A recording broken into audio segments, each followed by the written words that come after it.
Bismillahirrahmanirrahim. Assalamualaikum warahmatullahi wabarakatuh. Alhamdulillahilladzi hadana lihada linahtadi ya laula an hadanallah. Ashhadu an la ilaha illallah wa ashhadu anna muhammadar rasulullah. Alhamdulillahirabbil alamin.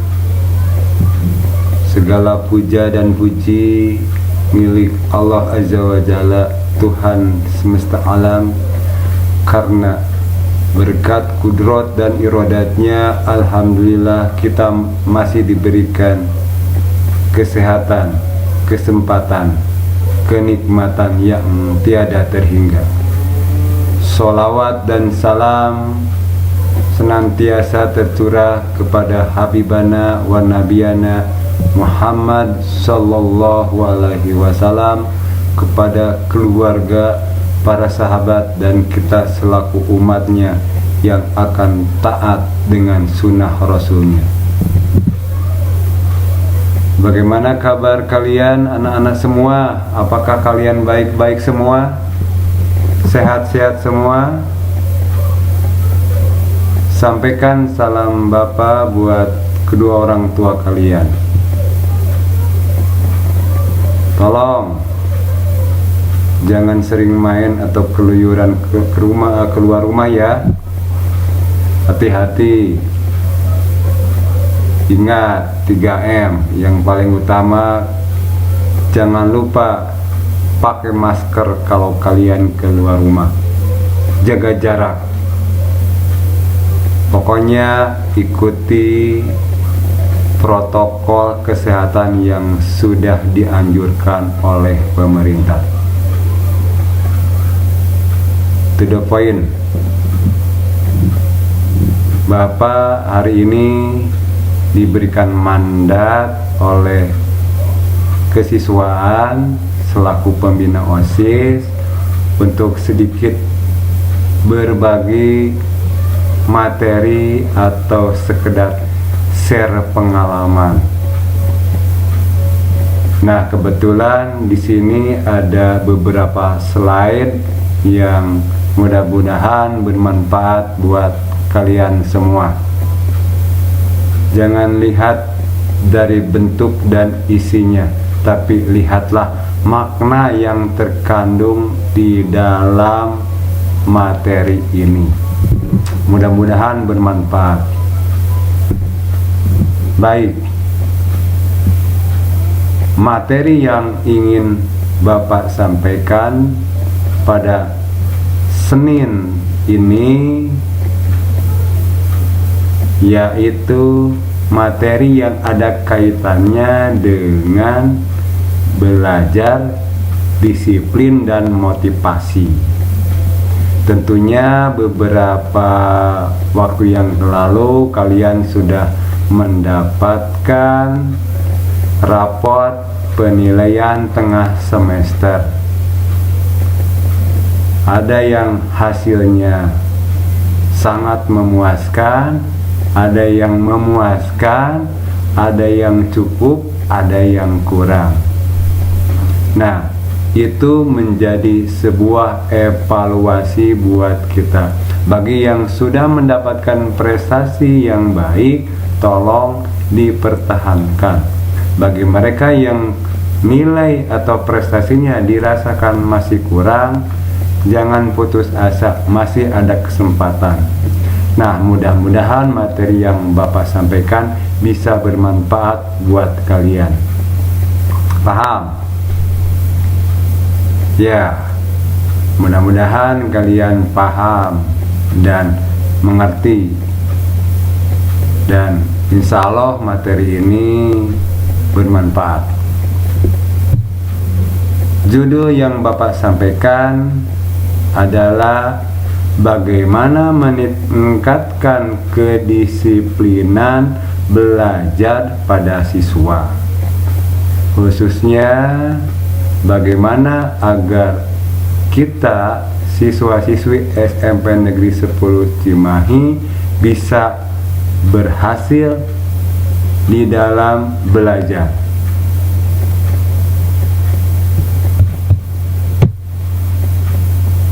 Apa itu belajar?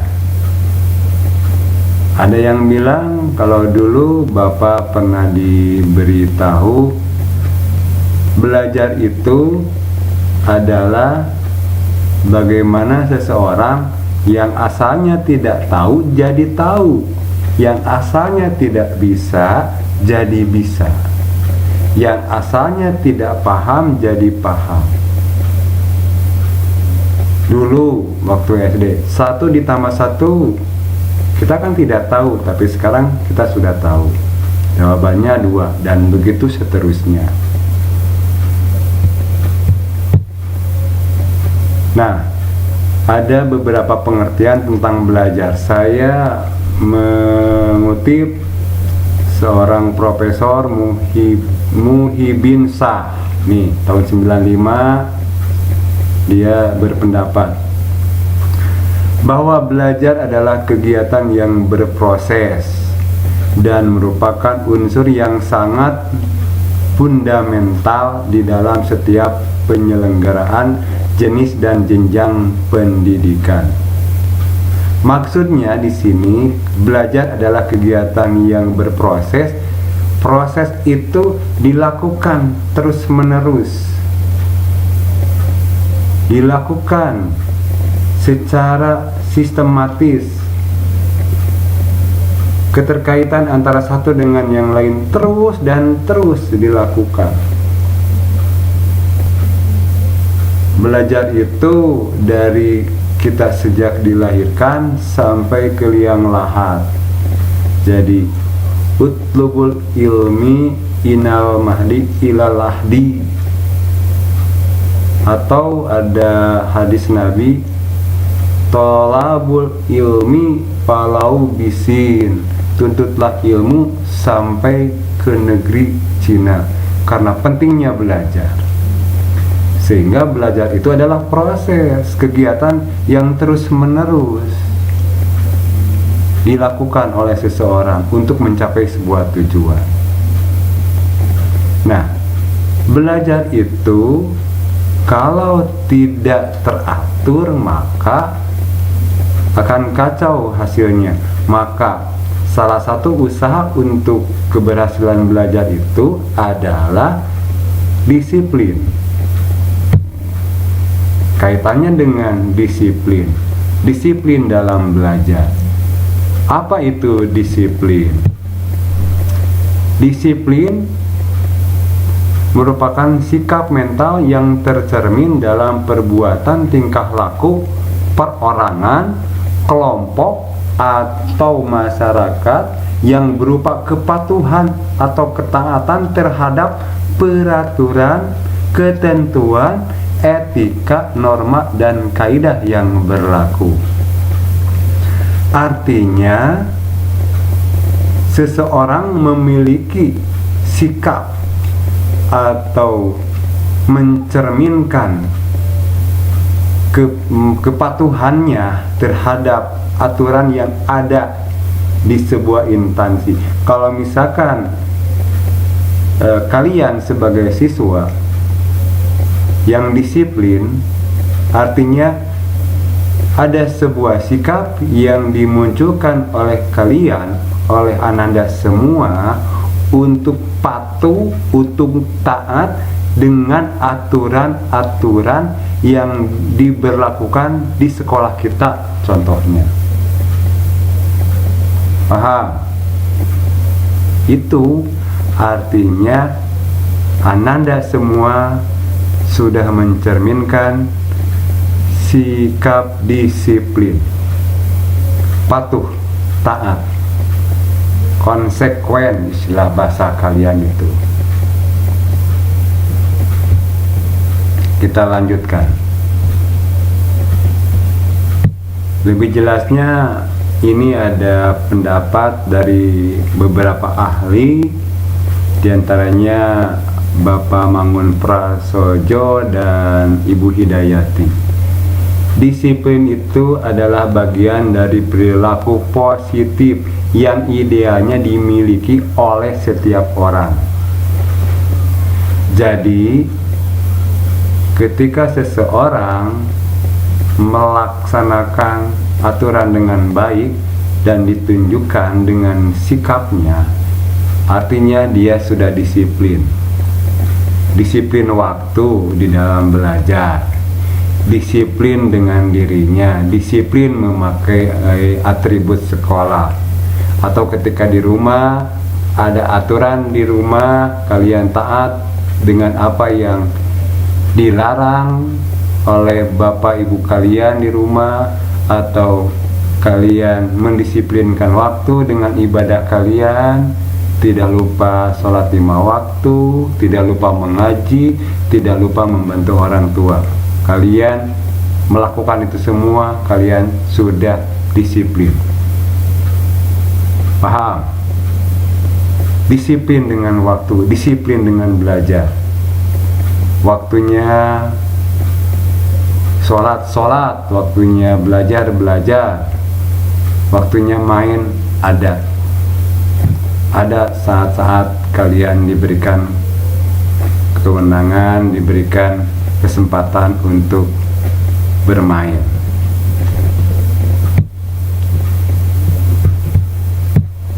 Lanjut. Ini kaitannya dengan belajar. Kalian sebagai seorang siswa, kalau ingin berhasil dengan belajar, maka kalian harus memiliki sikap disiplin. Disiplin di dalam waktu belajarnya, tidak menyia-nyiakan setiap waktu, dan mampu memanajemen waktunya dengan baik, sehingga di dalam kegiatan sehari-hari waktu itu tidak terbuang percuma. Jadi semuanya optimal dimanfaatkan. Waktu belajar hari ini, misalkan bahasa Indonesia, ada jadwalnya, ada tugasnya, atau ada matematika, ada tugasnya. Kalian harus bisa membagi waktu dengan baik. Kapan ada tugas, hari itu kerjakan, lalu kumpulkan, jangan telat. Disiplin itu namanya. Lanjut. Nih,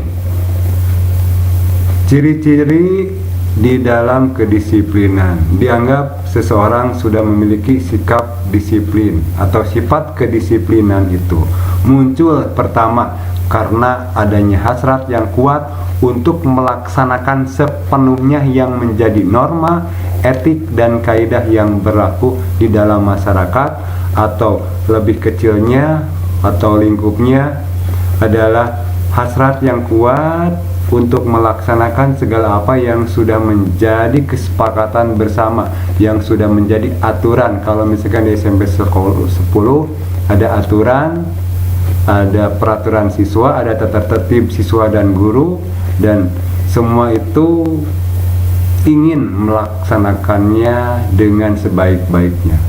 Hasrat untuk mencapai sesuatu yang lebih baik.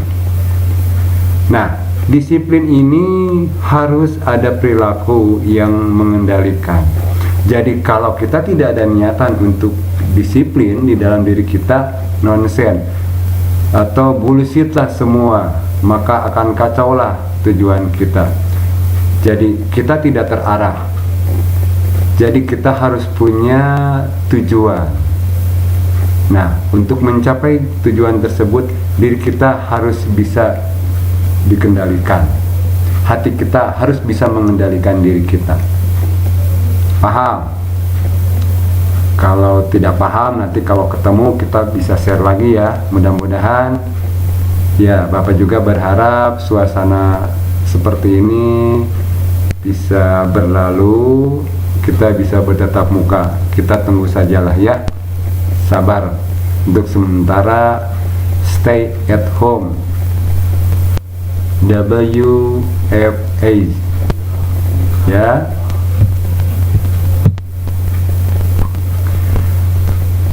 Ada pertanyaan seperti ini, bagaimana agar kita dapat disiplin di dalam belajar? Jawabannya, seseorang tidak akan berhasil di dalam belajar kalau di dalam dirinya tidak ada motivasi. Apa itu motivasi? Kalau istilah Padeka itu, motivasi itu adalah dorongan atau stimulus, baik yang berasal dari dalam ataupun dari luar. Entah itu karena terpaksa, atau karena dipaksa oleh seseorang, atau karena ada sebuah pengaruh yang sangat besar terhadap dirinya, sehingga membuat kita berubah untuk yang lebih baik. Jadi istilah umumnya menurut para ahli, diantaranya Alex Sobur, mengatakan motivasi merupakan istilah yang lebih umum yang menunjuk pada seluruh proses gerakan termasuk situasi yang mendorong, dorongan yang timbul di dalam diri individu, tingkah laku yang ditimbulkannya, dan tujuan atau akhir dari gerakan atau perbuatan tersebut. Ada tujuan yang diharapkan di akhir. Di antaranya ketika kita belajar dengan disiplin, ada sebuah tujuan yang diharapkan. Di antaranya kita ingin memiliki prestasi di dalam belajar. Ada sebuah cita-cita atau impian yang diharapkan. Motivasi berarti membangkitkan dorongan atau membangkitkan daya gerak. Asalnya kita diam, lemah, karena ada pengaruh dari luar, ada sebuah dorongan dari luar, sehingga kita itu jadi muncul semangatnya, dan yang asalnya diam jadi aktif, yang asalnya tidak mau belajar jadi mau belajar, dan lain-lain. Yang asalnya sering main jadi tidak main karena malu, dan lain-lain, atau ada faktor yang lainnya. Ya, mudah-mudahan materi ini bisa bermanfaat. Mohon maaf bila penyampaian materi ini kurang berkenan, karena saya hanyalah seorang manusia biasa yang tidak luput dari kesalahan. Mudah-mudahan materi ini bermanfaat buat kalian semua. Ingat, stay at home, jaga kesehatan, jaga keselamatan, jaga diri kalian, jangan lupa masker. Billahi taufiq wal hidayah. Wassalamualaikum warahmatullahi wabarakatuh. Manjada wajada.